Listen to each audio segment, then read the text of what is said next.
আপনি কি জানেন প্রতিদিন এক গ্লাস দুধ আপনি ভাবেন এটা স্বাস্থ্যের জন্য অনন্য, কিন্তু তা কি সত্যিই নিরাপদ?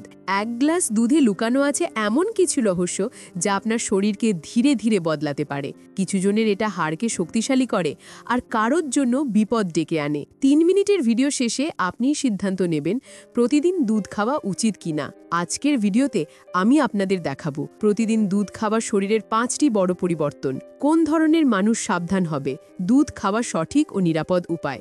শেষে আমি আপনাদের দেব এমন টিপস যা জানলে আর দুধ খাওয়া নিয়ে ভয় পাবেন না। প্রথমে চলুন দেখি 1 কাপ দুধে কি আছে। সাধারণ 240 মিলি দুধে আছে প্রোটিন 7 থেকে 8 গ্রাম, কার্বোহাইড্রেট 11 থেকে 12 গ্রাম, ফ্যাট 8 গ্রাম, ক্যালসিয়াম 300 মিলিগ্রাম, ভিটামিন B12 ও ডি। দুধকে প্রায়শই হাড়ের বন্ধু বলা হয় কারণ এতে প্রচুর ক্যালসিয়াম আছে। তবে শুধু ক্যালসিয়াম নয়, প্রোটিন ও মাংসপেশি গঠনে সাহায্য করে। এখন দেখি প্রতিদিন দুধ খেলে আমাদের শরীরে কি কি সুবিধা হতে পারে। হাড় শক্তিশালী করা, বিশেষ করে বাচ্চা ও বৃদ্ধের জন্য। নিয়মিত দুধ খেলে হিপ ফ্র্যাকচারের ঝুঁকি কমতে পারে। মাসেল রিকভারি ও শক্তি, ওয়ার্কআউটের পরে চকলেট মিল্ক বা 1 গ্লাস দুধ মাংসপেশি পুনর্গঠনে সাহায্য করে। প্রয়োজনীয় ভিটামিন ও খনিজ, দুধে আছে ক্যালসিয়াম, B12 এবং যদি ফর্টিফাইড হয় ভিটামিন ডি। ক্ষুধা কমানো, প্রোটিন ও ফ্যাট মিলিয়ে ক্ষুধা নিয়ন্ত্রণে রাখে। ওজন নিয়ন্ত্রণে সাহায্য, কিছু স্টাডি দেখায় যে দুধ খেলে মেটাবলিজমের সাথে সাহায্য হতে পারে যদি পরিমিতি বজায় থাকে।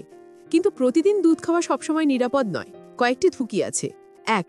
ল্যাকটোজ ইনটলারেন্স, অনেক মানুষ দুধ খেলে গ্যাস, অ্যাসিডিটি বা পিঠ ব্যথা পান।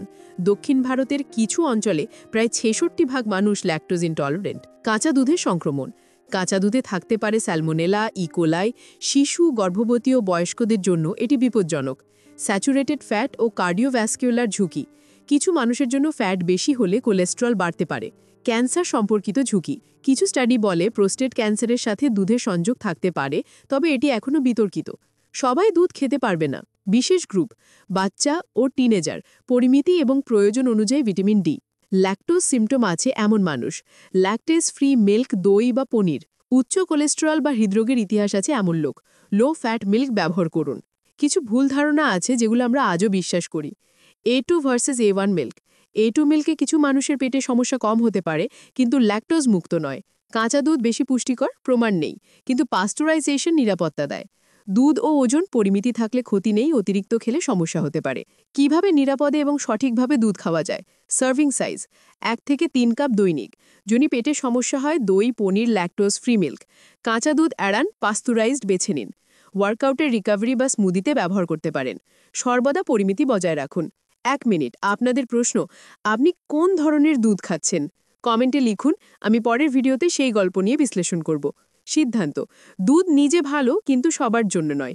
যদি সমস্যা না হয় প্রতিদিন 1 গ্লাস ঠিক আছে, সমস্যা থাকলে বিকল্প আছে। কমেন্টে জানান আপনার অভিজ্ঞতা, লাইক ও সাবস্ক্রাইব করুন, এবং পরের ভিডিওতে আমরা দেখব দুধের বিকল্প কি হতে পারে যারা ল্যাকটোজ ইনটলারেন্ট।